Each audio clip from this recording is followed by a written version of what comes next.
How to activate Sam's Club Mastercard. Hello guys, this is Atticus and welcome back to another tutorial video. In today's video, I'll teach you guys how you can activate your Sam's Club Mastercard. So the process is really simple, so before we move on to that, if you are new to our channel, head down below and hit the subscribe button so you don't miss out on our future videos. Also press the bell icon so you get notified when we release our new videos. So let's get started. First step is open up your web browser. On your web browser, simply search for how to activate Sam's Club's Mastercard, and you'll find Pay Sam Club's website right here.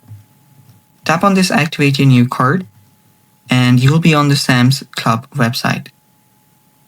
So right here, you will need to scroll down and give some information about your card to the website here.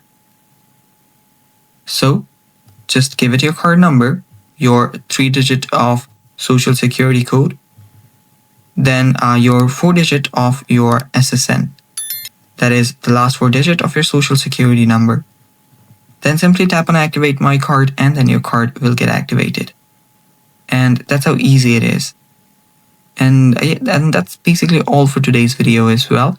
Thanks for watching. Stay tuned for more upcoming videos and bye-bye. Take care.